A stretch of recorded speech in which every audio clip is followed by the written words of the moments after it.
فلسطيني قضية حقائق أو واقعتنا.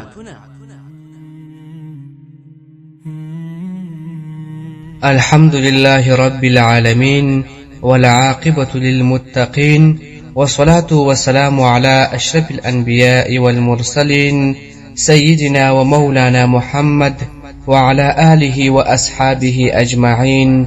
أما بعد، د اقصا پاڅون له 2000 کال څخه بیا د 2005 پورې د اقصا پاڅون چې د 2000 میلادي کال د دسمبر پر 29 رامنځته سو، پر خپل خاوره د فلسطیني ولس پر حق ټینګار بیا ځای څرګند کړ. دا پاڅون د عربي او اسلامي ولسونو د پراخ ملاتړ یوه نښه وه.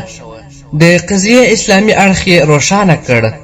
د صهیونیستانو وحشت او د جعلي سولې د مدعیانو کړغېړنه څهره یې بربنډه کړه او د جوړجاړۍ هغه پروژې ته درنه ضربه ورکړه چې د امت د حقونو او ثابته ارزښتونو پر حساب پر مخ وړل کېدله.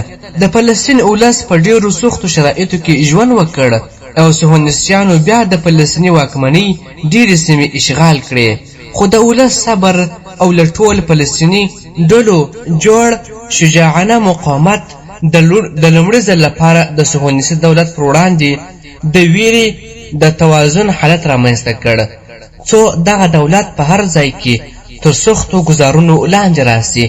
دې انتفاضې یا پاڅون د صهیونیستي پروژې دواړه ستنې ولړزولې، یعنې امنیت او اقتصاد. په پایله کې صهیونیستي دولت اړ کړل سو چې د 2005 میلادي کال د دسمبر په میاشت کې له غزې څخه وتښتي او خپلې مینې او میشتځایونه له منځه یوسي. د 2006 میلادي کال په پیل کې د فلسطین د تقنیني شورا په ټاکنو کې د حماس بریا یوه څرګنده نښه وه چې د فلسطینیانو باور پر اسلامي بهیر او د مقاومت پر لاره ورځ تر بلې زیاتیږي او د سولې د جوړجاړۍ او د هغې د پلوي فلسطیني رسمي بهیر ځای او ارزښت ورځ تر بلې راټیټیږي. هغه هڅې چې د اسماعیل هونیه په مشرۍ د حماس د حکومت د نسکورولو او ناکامولو لپاره د اسرائیل ځینې فلسطیني ډلو، عربي رژیمونو او نړیوالو کړیو لخوا وسوې، ښکاره ثبوت و چې دا جریانونه د اسلامي او مقاومتي لوري سخت مخالفین دي او په دوه چلند ولاړ دي. کله چې د دوی پلویان بریالي سي، د دیموکراسۍ او د ټاکنو پایلو ته هیڅ درناوی نه کیږي.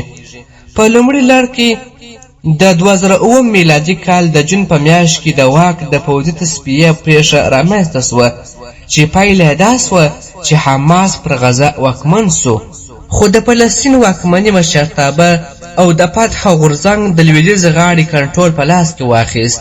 د سولې د جوړجاړۍ پر وضعیت یې دوام ورکړ او د مقاومت پر خوځښتونو یې کلک فشار راوست. دا وضعیت د فلسطین د ژور سیاسي ویش، د ولس د استازو د بنسټونو، په ځانګړې توګه د فلسطین د ازادۍ سازمان، د ملي شورا او د تنقیني شورا د رول د کمزورۍ او د فتح د واکمنۍ په دوام او د فلسطیني پریکړې پر جوړولو د هغې د انحصار لامل سو. که څه هم په دې کلونو کې ګڼ د ملي یووالي تړونونه لاسلیک سول چې تر ټولو مهم یې د 2011 میلادي کال د مۍ تړون و، خو دا تړونونه تر ننه نیمګړي او شړېدلي پاتې دي. د دې لاملونه د جوړجاړۍ او مقاومت د دوو لارو ترمنځ ټکر، د فلسطیني ثابتو ارزښتونو په ټاکنه کې اختلاف، د ملي پروګرامونو په لومړیتوب کې توپیر، د فتح او حماس ترمنځ د باور کړکېچ او د بهرنیو فشارونو او لاسوهنو اغېز دی. له بلې خوا د مقاومت بهیر وتوانید چې د 20مې پیړۍ په 2مه لسیزه کې په فلسطیني ډګر کې خپل ځایګي وساتي، سره له دې چې تل یې د ناکامولو، څنډې ټکولو او د مشروعیت ته اخیستو هڅې کېدلې.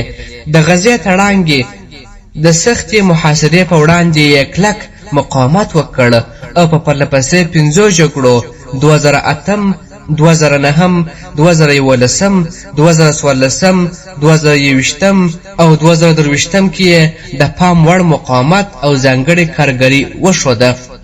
دغه بهیر په خپل پوځي وړتیاو او د مقاومت په سختو او نرم وسایلو کې د پام وړ پرمختګ وکړ چې د ستنېدنې لاریونونو یې یوه بیلګه وه. د طوفان الاقصی جګړه د دې مقاومت د کړنو او لاسته لوړه څوکه وه او د فلسطین د قضیې په تاریخ کې یو بنسټیز بدلون رامنځته کړ. همدارنګه د قدس او د لویدیځ غاړې په نورو سیمو کې د مقاومت بهیر د صهیونیستي ځپنې او د فلسطیني واکمنۍ د امنیتي ارګانونو له تعقیبونو سره پرله پسې دوام وکړ. صهیونیستي دولت د ستراتیژیک پرمختګ او هستۍ یا موجودیت د ګواښونو ترمنځ په تیرو اویایمو کلو کې صهیونیستي دولت وتوانید چې د عربي اسلامي سیمې په زړه کې ځان ته د ستراتیژیک پرمختګ یو حالت ومومي. نن ورځ د نړۍ د یهودانو تر ټولو لویه ټولګه شاوخوا 45% د ټولو یهودانو د نفوس په خپله غېږه کې لري. د سیمې د پوځونو په وړاندې یې پوځي برتري خپله کړې. یو منظم سیاسي جوړښت لري چې خپل اختلافات په اغیزمن ډول اداره کوي. د اقتصاد پرمختللې کچه او د فردي عاید لوړوالی لري چې د لویدیځ اروپا له هیوادونو سره سیالي کوي او د علم، تکنالوژي او صنعت په ډګرو کې پر ټولو سیمو ایزو هیوادونو برلاسي دي. د یوه دروغجن یعنې نړیوال مشروعیت تر سوري لاندې او د سترو قدرتونو د بېساري ملاتړ په برکت هغه آن له عربي رسمي چاپریال سره د اړیکو د عادي کولو په برخه کې هم سترې لاسته راوړنې درلودې.